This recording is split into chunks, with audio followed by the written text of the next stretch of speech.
Hi, and welcome to part 2, video 2 of reversing metabolic syndrome. Here we're going to dive a little bit deeper into the mechanics of how it happens, and then look a little bit at what we'll do to reverse it. And by the time we get to video 3, you should have all the steps that you need in order to start really making physical changes with your body.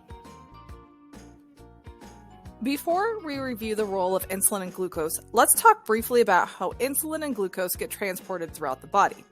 If we think of the circulatory system as a system of roads, with the arteries and veins being the superhighways and the network of capillaries being the smaller side roads, we can think of the substances in the blood as being carried in cars traveling this network of roads.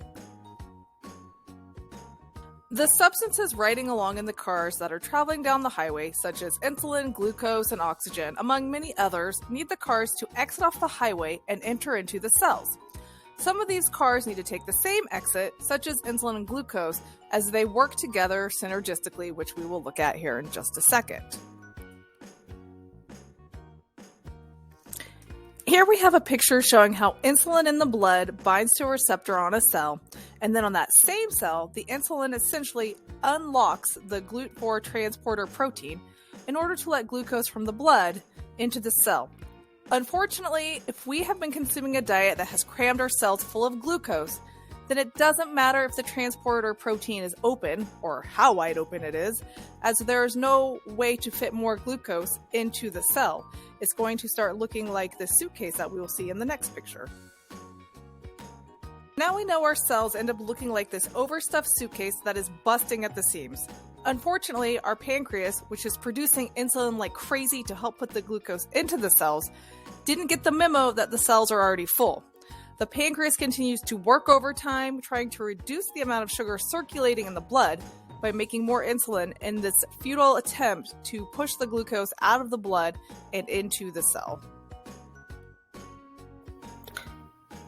What happens when you make anything work overtime all the time? And in this case, it's our pancreas producing as much insulin and as often as it can, but yet it cannot take the glucose out of the blood and put it into the cells because they're full.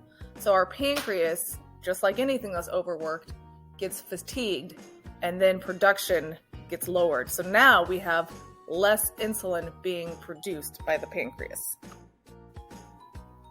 By the time we have our cells resisting insulin and our pancreas slowing down insulin production, we start seeing these metabolic processes, problems manifest in the physical form. These look like weight gain, damage to your cardiovascular system, and damage to your organs, just to name a few things that start occurring.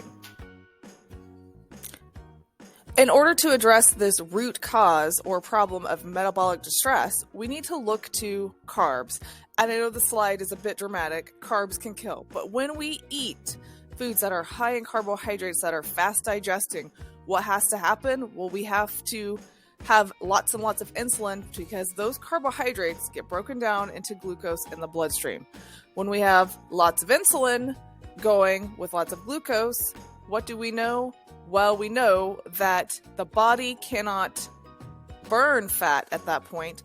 The body is told by insulin to store fat. So insulin is a fat storage hormone.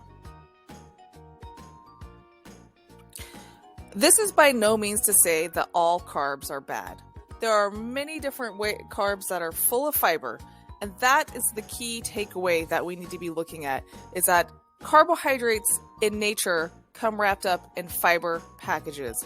So when we are looking at processed foods, many times the fiber has been removed, which is what's causing so many of the problems. You are at a point with your metabolic system that there are specific foods in nature that you should be eating that are full of fiber and carbohydrates, such as avocados, and specific foods you should be avoiding. While even though they do come wrapped up in a fiber package, there is not enough fiber to negate the carbohydrates, and those are foods like rice and potatoes. The reason I'm making such a big stink about fiber is because the more fiber that a carbohydrate has with it, the slower it will be digested, which means the less impact on blood sugar it will have. And then, of course, that means the less chance of it being converted into fat and stored as adipose tissue or fat tissue.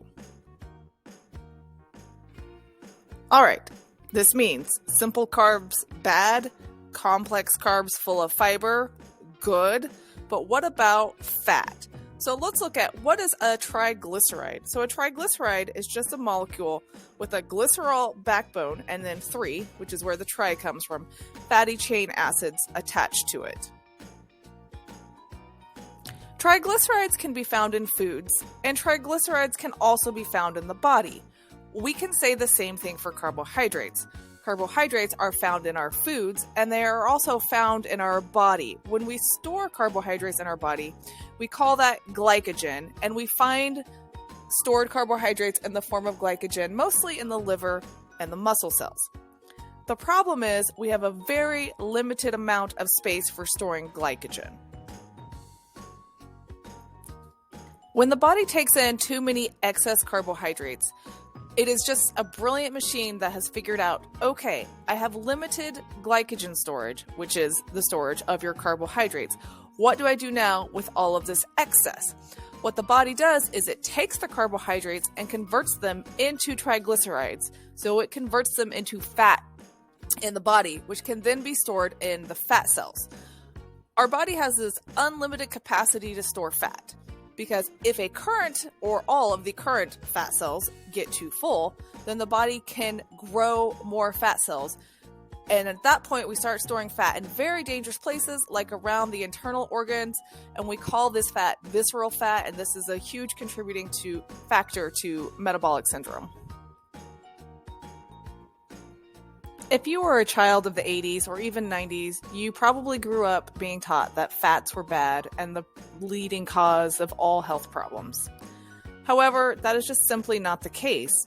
There are different types of triglycerides, and so we have medium chain and long chain triglycerides, in which we find many wonderful, healthy, slimming foods that include things like fish, avocado, and nuts. So do not be scared to eat fat. Healthy fats are actually going to help you and help your metabolism and be very slimming. What we want to happen is we want your body to start using triglycerides as a source of fuel, and we call this process fatty acid oxidation. Well, how do we know if our body is using fat as a fuel?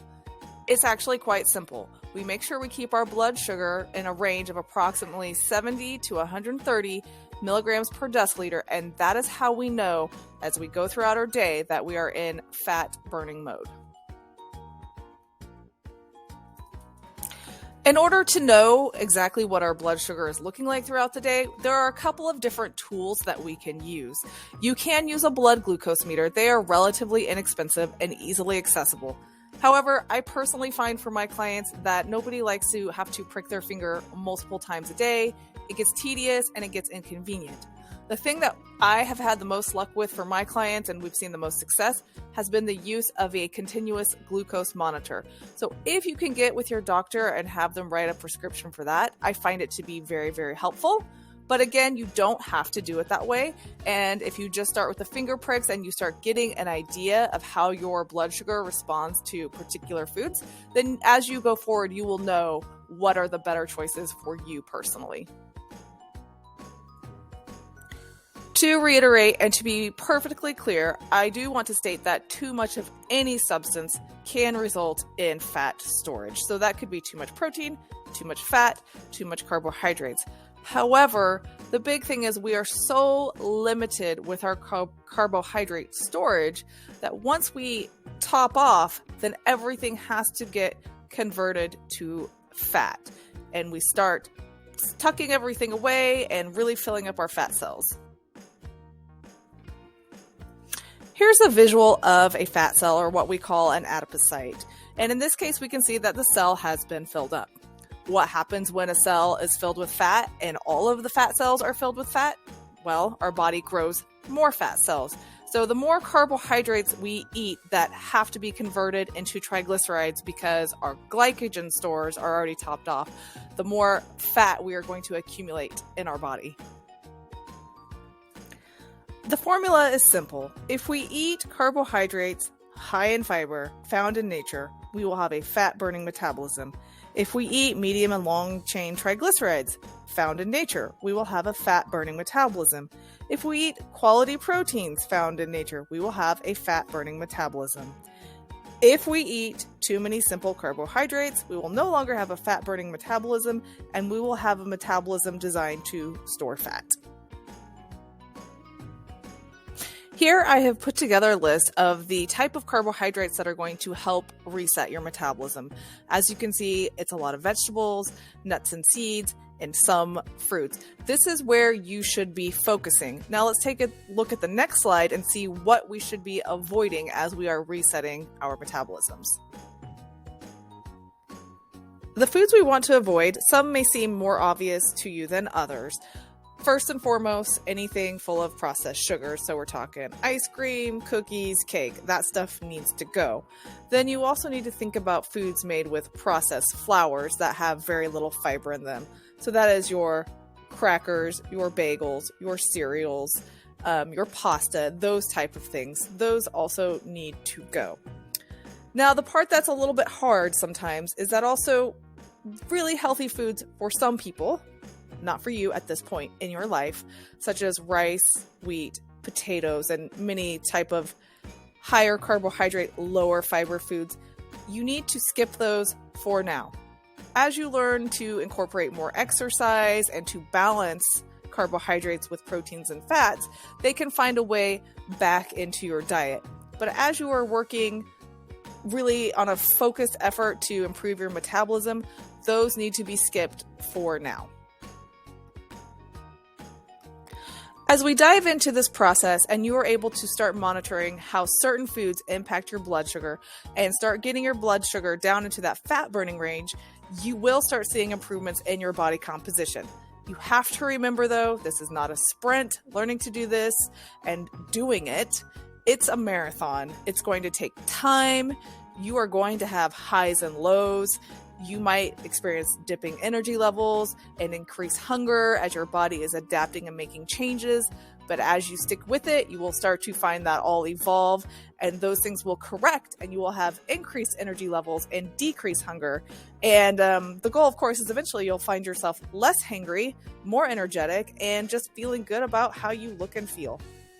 Thanks for watching, guys. Created using Powtoon.